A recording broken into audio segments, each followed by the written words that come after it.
Mr. Lin, just because someone died doesn't mean their debt disappears. You're the primary heir. You have to pay this back. I never said I wouldn't.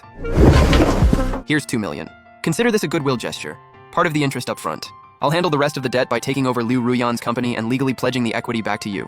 But there's one condition. Du Xiaoman, Liu Ruyan's mother, and that guy Jibota, they might still be sitting on some of Ruyan's hidden money.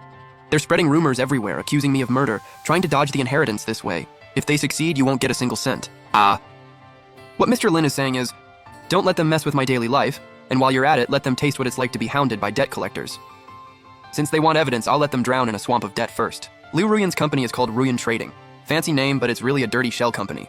First day taking over, I brought 12 big security guys. The financial director, Wang Qin, who's also Wang Manyun's cousin, was standing there holding documents, pale as a ghost. Mr. Lin, this isn't really standard procedure.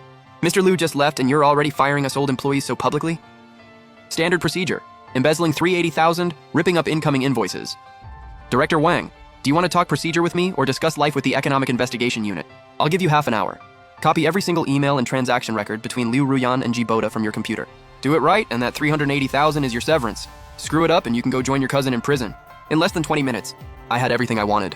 That included proof that Liu Ruyan illegally transferred assets to Jibota, plus the digital contracts for overseas properties they bought together. This was stuff Liu Ruyan had planned to use as leverage to restart her life after faking her death. Now it's become the knife I'm using to charge them with fraud and asset transfer.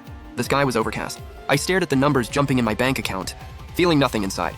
Liu Ruyan's fixed assets, the digital assets in her cold wallet, plus the equity from the restructured company, totaled over 50 million. And that 10 million in debt, under my management, it got reclassified as Liu Ruyan's personal fraudulent debt. Since the person is deceased, and her assets have been liquidated to cover debts, the remaining bad debt was all dumped onto Du Xiaoman, the guarantor. This is the final gift I gave her. Hey, honey. Thanks for everything. Now I've got money, a house, a company. I'll try my best to live it up. Even more than you did in your last life. I got dead drunk, passed out right on the sofa. Until the next day, I was woken up by knocking. I rubbed my pounding hangover headache and opened the door.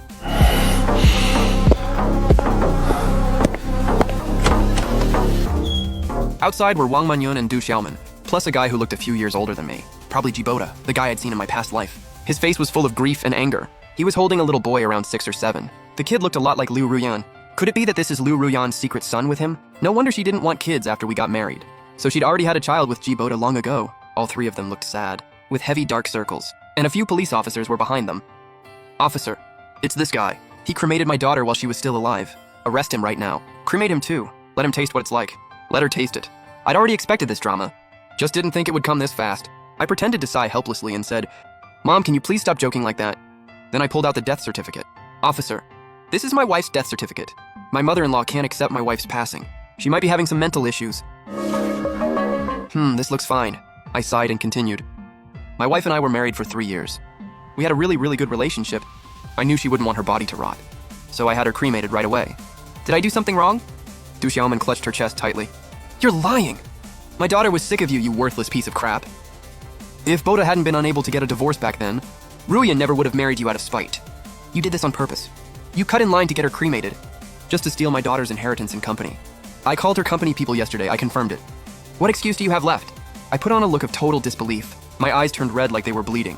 Mom, you can insult me. But what Ruyan and I had was real. If what we had wasn't real, how could she make me her sole heir? You say Ruyan is still alive? Think about it. A big hospital like that. Can't they tell if someone is dead or alive? Manyun told me herself. She said Ruyan was brain dead. And her heart had stopped. What living person is like that?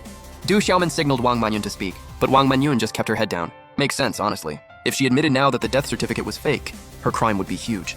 Better to just let the mistake stand. The situation hit a standstill. Jibota tugged on Du Xiaoman's sleeve. Du Xiaoman stopped talking. She sighed. Ruyan, she really isn't dead. I'm Ruyan's boyfriend.